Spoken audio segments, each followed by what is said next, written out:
don't sit around thinking about Ryan. Oh, I'm so happy to hear that. You walked in on me telling him to stay out of my life. Yeah, I heard the words. But you don't believe me. I think I've put you in a difficult position. You have no choice but to try and make things work between us. Or you'll send me to prison for the rest of my life.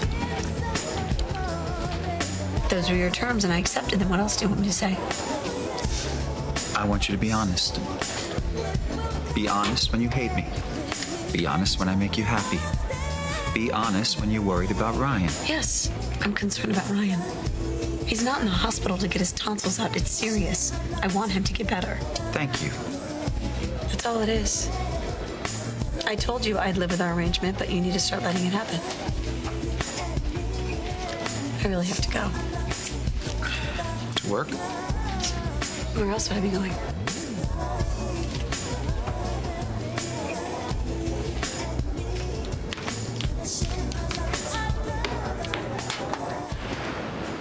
Here's to your hero.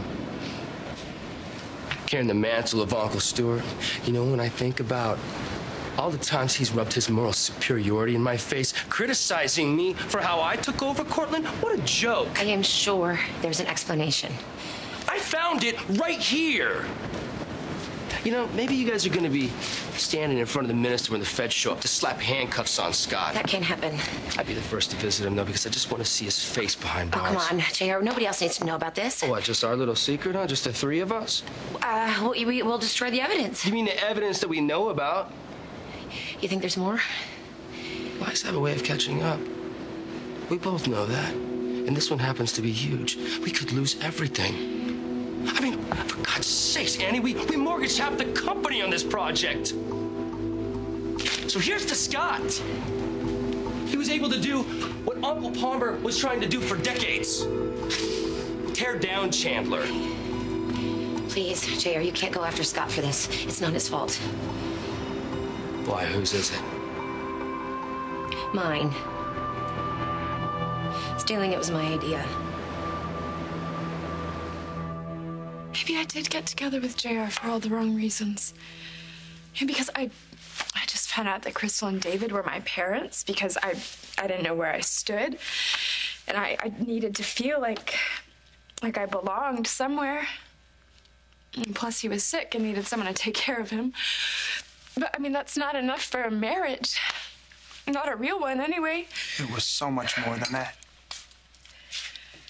Otherwise you wouldn't be fighting so hard for all of this, and neither would JR. Was he really fighting that hard?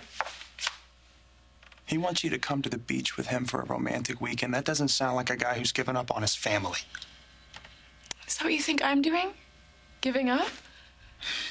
You have had everything yanked out from under you, and even after all that, you are still standing. Barely. You know something? You are so much tougher than you give yourself credit for. And I'm a pretty good judge of character. Most of the time. Look, Marissa, JR and I, we have our problems. But he seems to want this thing to work. But it sounds like you're not so sure. So you have to ask yourself, do you still love him?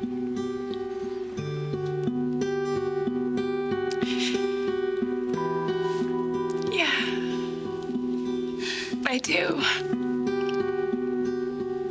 That's why it hurts. I love him so much. Can I trust you here alone for a few minutes? Probably not. Be right back. All right. Be good. Dr. Forrest, dial 102, please. Dr. Forrest, please dial 118.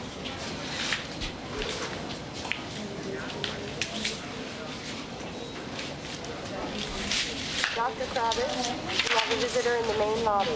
Dr. Kravitz, a visitor in the main lobby. Can I help you? Oh. Oops. Yeah, I'm a friend of Ryan Lavery's. I just, wanted to see how he's doing. We're not allowed to give out that information. No, of course not. But you can see for yourself. I'm bringing in his lunch.